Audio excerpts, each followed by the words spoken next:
So what do you do in your campaign when the people with the power, the people in the ivory towers, simply aren't listening, they're not acknowledging you? Well, it's time to take a little bit of action and cause some trouble. My name is Guy, and I'm part of Fossil-Free Uppsala. We are a student-led organisation, and we are pushing our university to take their money out of fossil fuels. As Fossil-Free Uppsala, we are part of the global divestment campaign, which worldwide, since its inception in 2012, has seen over $5 trillion divested from the fossil fuel industry. And here at Uppsala, they don't have a huge amount of money to divest from these big companies. They're not going to bankrupt Shell, for example, if they take their money out. However, as a noble and prestigious university, they can lead the way for other institutions to divest. So like most conventional campaigns, we'd already had a petition, both in paper, online. We'd had an open letter, which had got a load of signatories, but repeatedly, we just kept coming up against a wall of silence. And we thought, okay, we need to address this. And so we thought, okay, let's get their attention, let's cause a little bit of trouble. The fossil-free team, we all met up together, we had a coffee, and we thought, how do we address this problem? And so after a little bit of discussion, we decided it would be a good idea to look up the Uppsala University calendar and the important dates for them.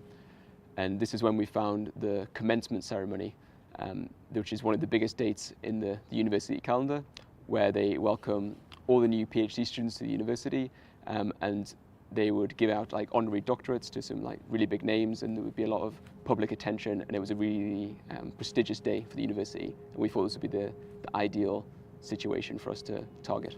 So the night before the action, a few of us met up, and just with a couple of bed sheets and a little bit of paint, we managed to put together all the materials that we needed for this action. And all we needed was a little bit of time for the paint to dry. When the day arrived, we turned up here a little bit before the main event was due to commence, and everyone was coming in their posh clothes, their Sunday best. And we thought, okay, this is it. This is a good opportunity. And we came in our shirt and our ties, looking as much as we could like waiters and waitresses. And we had some silver platters, and we decided to serve some hors d'oeuvres, because that's what you expect at a posh event. And we had the finest coal and oil to give out to the esteemed guests as they were coming into the event. And when they started to question this kind of unusual choice of hors d'oeuvre, then we explained about the university's stance on divestment and the real reason why we were there. Because this was such an important day on the calendar of the university, a lot of people here were taking photos, and that is why we brought several banners along to the action, and they will have appeared in countless photo albums for years to come after this. My particular highlight of the action was when this guy arrived who was receiving an honorary doctorate. He was an esteemed scientist involved in climate and acid rain, and he engaged us, and he really gave us his backing, and he really supported our act of getting in the face of the university and tackling them on their own ground at one of their most prestigious events. So when the action was over, the university thought, okay, that was it. However, we had another trick up our sleeve. During the preceding month up to the event, we had been engaging with all of our contacts, not only in Uppsala, but across the world, who are involved in this campaign. And we had an online strategy, and we engaged in a thunderclap. And so at midday on the day of the action, we had people signed up to automatically tweet or send a Facebook message to the university itself, and also the board members of the university.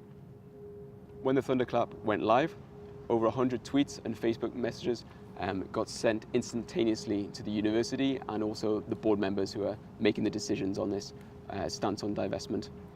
But it didn't just stop there. All the followers of these people on Twitter and Facebook, they had the opportunity to click on an embedded tweet, and this spread like wildfire.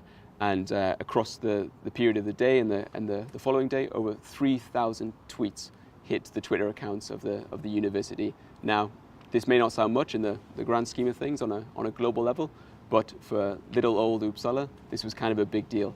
This was more tweets than they would have had in a year, perhaps even more, and they got it in just a couple of days. So this really caught their attention. By bringing social media into this action, it wasn't just the 8 of us here making our voices heard. It was all 3,000 of our followers, and friends, and so it had much more of a greater impact than it would have done if it was just purely an action here on these steps. After hijacking the commencement ceremony and the success of the Twitter storm on the Friday, the weekend came, the dust settled, and I opened up my emails on Monday morning, and I've got an email there from the Chief Sustainability Advisor of Uppsala University demanding a meeting with fossil-free Uppsala, something that we'd been trying to arrange for months prior to this. So even with little resources, but some imagination, and using online and offline strategies, you can deliver a big win for your campaign.